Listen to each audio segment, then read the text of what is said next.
Hey everybody, welcome back to another edition of We Talk Photo. I am one of your hosts, John Pedersen, and with me is Mr. Jack Graham with the beautiful Palouse behind him. How you doing today, Jack? And you have the beautiful coast of the Olympic National Park. Oh, good job. Good job. Yeah, that was had just uh, probably my top three evenings of great light up in Olympic this year out on this beach. So I was quite pleased. Yeah, well, that beach always reminds me of the beach in Vik, Iceland, a little bit. Oh yeah, Rialto Beach and Vic. Yeah, Yeah, very because everything steep kind of and is to the right-hand side. You got that stuff out there. But at any rate, yeah, it's good to awesome. see you. Good to be here.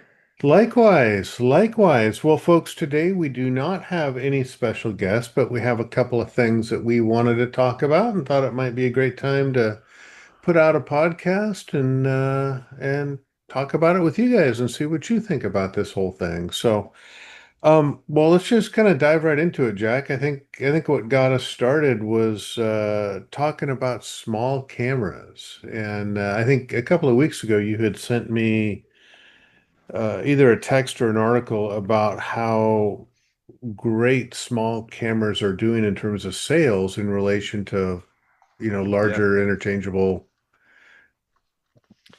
yeah, it's incredible. I mean, everybody's got one now. Panasonic just came on out with a new one. It's supposed to be great. It's all good, but you know, the most important piece of of your equipment is not the camera in a way. It's you. And uh, but yet, I think that the people who are not necessarily people who come on our workshops, but the overall general public has realized that as good as these iPhones are, and they are great, you know, a regular camera, for lack of a better term, still produces printable and better viewed images than the iPhone does, even though the iPhone does a great job. It has its limitations. Maybe we could talk about that. But these small cameras from everybody, Ricoh, uh, Leica, Fuji, I mean, Sony, everybody's got, yeah.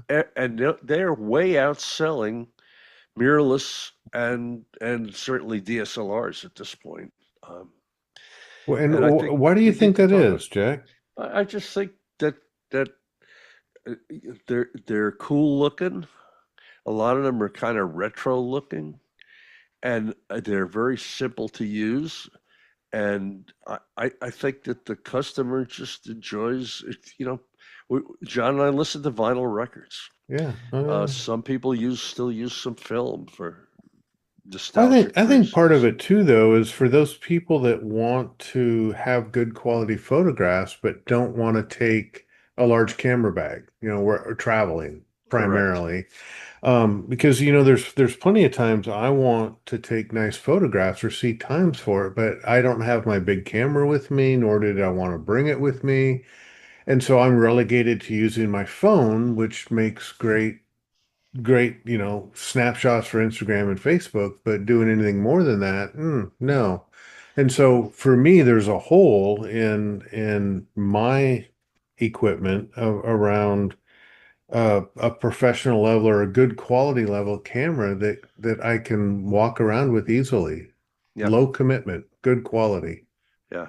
Well, I think that in conjunction, and for our listeners who are, and I don't want to say that people who run around with small cameras aren't serious, because a lot of them are, and a lot of them are taking great photographs, and they're really great photographers. But Hmm.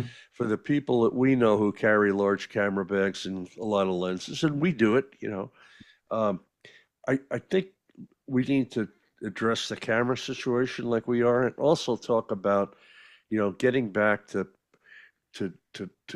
being uh, to basic photography, leaving the kind of the technology world alone a little bit, and addressing what we learned as young photographers, and kind of reinvigorating that discussion because things haven't changed. Somebody asked me about John Shaw and the books that he wrote. I'm saying you can buy them on eBay for $5 a piece. Yeah, $2. Yeah, and you know what? They still the technique that's in there still applies, and I think if you go back to that kind of thinking, it's going to make you a better photographer Yeah, I mean the in the the end. art and craft of composition and of creating art hasn't changed for thousands of years, really. Yeah, It's evolved and changed based upon personal taste, but how you do something is still relatively the same. yeah, and I don't think we need to sit here and talk about, you know, you got to wait for the light and do all that stuff Yeah. because I think everybody knows that. And uh, I think we might want to mention our two favorite words in the world: it's slow down and simplify. Yeah. That's You three know, words, but yeah. well, Yeah. and is a word. Uh, I could say slash, but that's a word too. Um, you know, but I think for all of you, just put it in the back of your head that, you know, we walk around with these bags of stuff and we've got, all these cameras and all these great lenses and um, uh, we can focus stack and we can bracket and we can do all sorts of crazy stuff. But knowing your basics, and I think you all know what they are. Just just go back and practice that. If you if you walked into a professional music studio right now and heard musicians warming up to play, maybe record a soundtrack to a movie in Hollywood, they'd all be playing the basic stuff, the scales and the quarter notes to make sure everything's on time. This is what we need to do, and Hmm. you know, let's not beat a dead horse with it, but just put it in the back of your minds, those of you who are listening to this.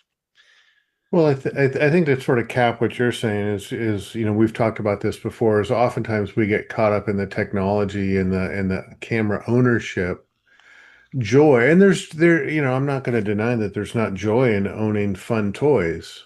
We all like our toys, but at some point, if we're serious about our photography, we have to move from viewing them as a toy, as a fun thing, as an entity in itself, and just view our cameras as tools to create the photograph. It's just a paintbrush, it's a trumpet, it's just a tool. Yep. We may love our tools, but that's not the end all be all of why we do what we do. Right. Right. Yeah. So yeah. So just you know. I think the other thing though, Jack, taking it back to the small camera theme that really struck with me too is the sense of freedom or the freedom that you can get with a small little camera in your hands with no backpack. And you can sort of move as more of an experiential photographer and sort of respond to changing things and height and angles and all that stuff differently than if you have your full rig set up. And that led me to this next thought of when we have our camera bags and our baggage, there is some attached baggage that comes along, I think, with our big gear. And that's that I feel like when I get out my big camera, I feel like I should be doing this, or I should be making this, or I should be ta-da. There's baggage associated with that, and I even feel it when like I'm shooting my XT5 and then I pull out my GFX and my mind has a little bit different baggage associated with shooting medium format versus a crop sensor. And I think comparing, full-size rigs versus, handhelds,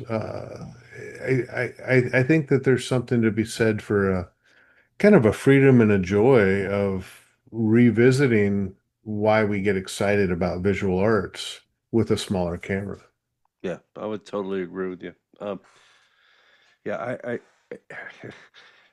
I just got back from the Palouse and took a lot of images with my Sony RX 100 Mark 7 that literally fits in my hand and is about half the size of a, even the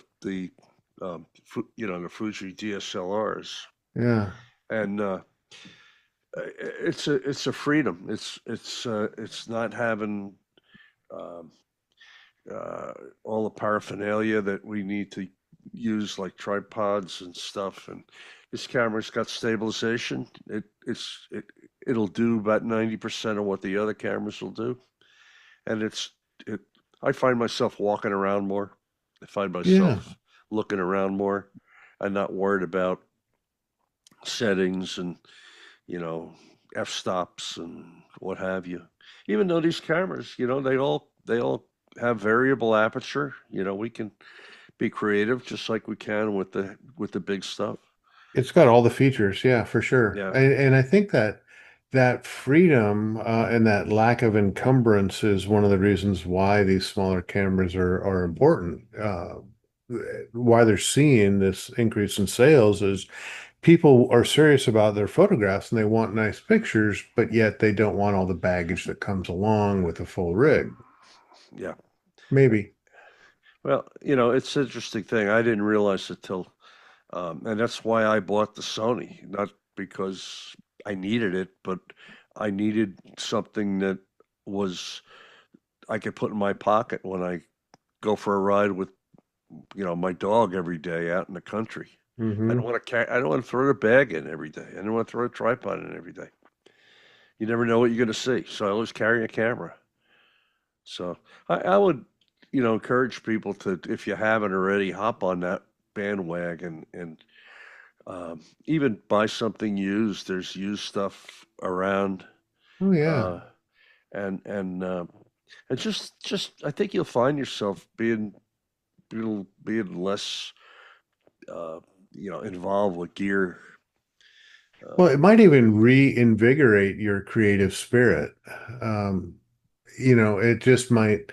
One of the other thoughts that came to mind too was that sometimes we hide behind our technology and hide behind our cameras. And, stepping out from behind a full-size camera and a tripod to a handheld lets us experience the world a little bit.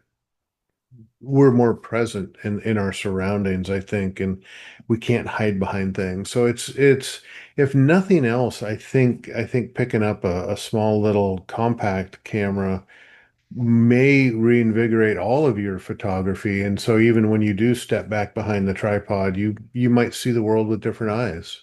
yeah, yeah, yeah. It's just again, it's getting back to the basic photography, and Oh, for sure. For uh, sure. I think before the podcast started, you and I were talking a little bit about you had sent me a couple of iPhone shots, and I know a lot of people are thinking, well, the iPhone's going to have, it's got this great zoom and it's going to have variable aperture coming up and it does all this great stuff. 48 And megapixel raw yeah, file, John. yeah. I mean, so why do I need a compact mirrorless camera? And I think you nailed it on the head when you had sent me two or three photographs and I Yep, looked at them on my computer and I noticed some artifacts in some yep, of them and I went, yep. oh, that doesn't look good. Yeah, yeah. They're great, but I got to tell you, when you process an image off an iPhone in Lightroom or Photoshop, and you process it the same way that we process our normal images, uh, using black points and if you add a little texture, Hmm. or whatever we do, it introduces stuff that a regular camera does not. And not all the time, but a lot of times it does. And it does not going to show up on your TV screen. It's not going to show up on your monitor when somebody sends you an image, via social media. But if you go to print it, or if you look at it on a large screen, these artifacts become visible, and it's an issue. Now I'm sure Apple's going to solve that problem.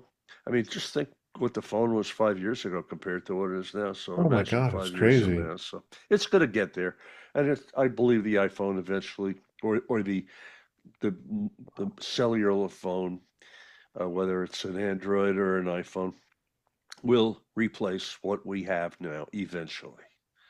But I think it's going to be longer. I just think it's going to be longer than most people think it's going to be. I do too. I do too. And I think as you were talking, it reminded me of an article I read several years ago from a guy named Jerry Ginsberg, and it had to deal with pixel density. And when you cram so many megapixels or so many pixels on a sensor, they become more dense and more dense and more dense.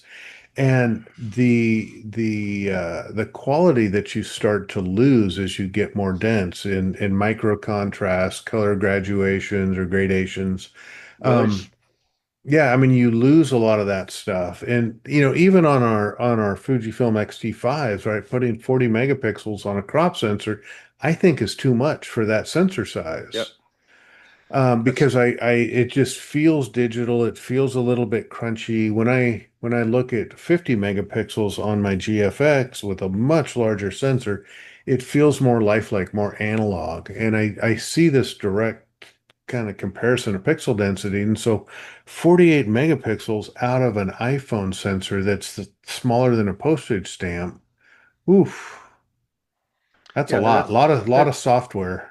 and that's the argument for full frame sensors, and it does make sense if you really think about it. But my I shoot a lot of images with the Fujifilm X-T2, Hmm. which is a 10-year-old camera, and it's a 26 something megapixel camera.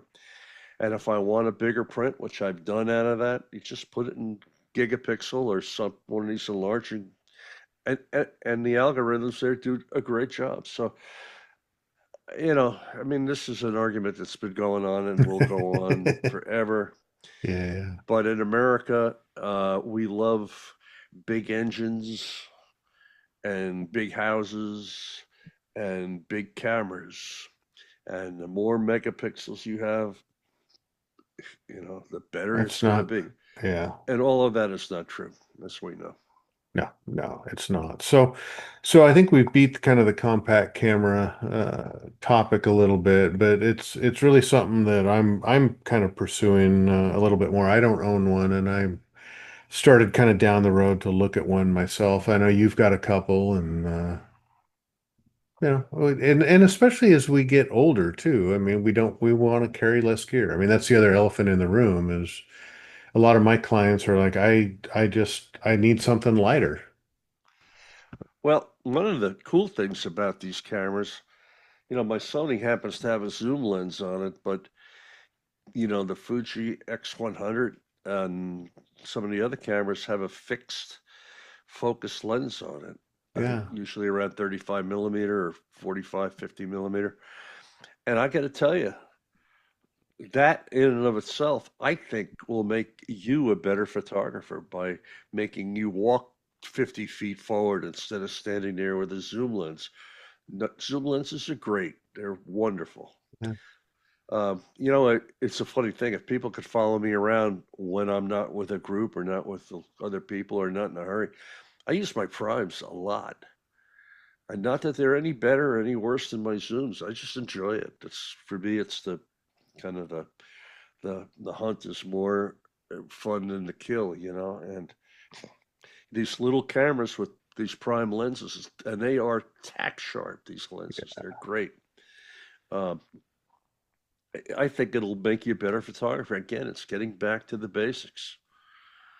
Uh, when I was in college, if those of you who don't know, I think a lot of you know, I have a degree in music, and I got into we call it the 12 o'clock band, the best jazz band in Indiana, and we all thought we were great players, and we walked in, and the first thing that the band leader said, we had a bunch of Count Basie charts on our music stand. Hmm. We're all going Basie. We don't want to play Basie, man. We want to play George Russell, and we want to play all the new stuff. And he said, "Man, you can't play basey, you can't play anything." And it was true, and it applies to everything in the arts. You know, if you can't walk around with one lens, you know, and make it work, you're not going to make anything work. You need to know the basics. I hate to keep Yeah. beating a dead horse here. So, Yep. Yep. Yep. Fundamentals are fundamental for a reason. yeah, they Yeah. sure are. So what's next? What's coming up for you, Jack? Well, I'm going to go out and get on my John Deere and mow my property this Good for afternoon. you. If it ever not, it's supposed to rain, but you know what? The summer is my slow time. I'm in my slow time right now, and um, I've got a bunch of stuff going on locally on some one-on-one stuff, and that kind of stuff will bide me over for the summer. And then, let's see, I go in the Sierra. I do have one opening now for the Eastern Sierra in October, first week Nice. of October. If anybody's interested, give me an email or whatever. And then we're at Cato Lake down in Easton, Texas in November.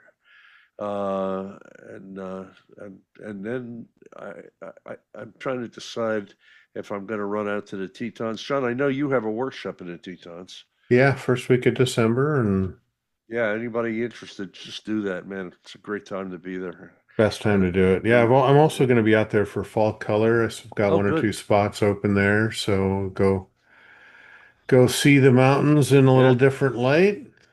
yeah, yeah. I So mean, it's if going to you, be it'll be a busy fall.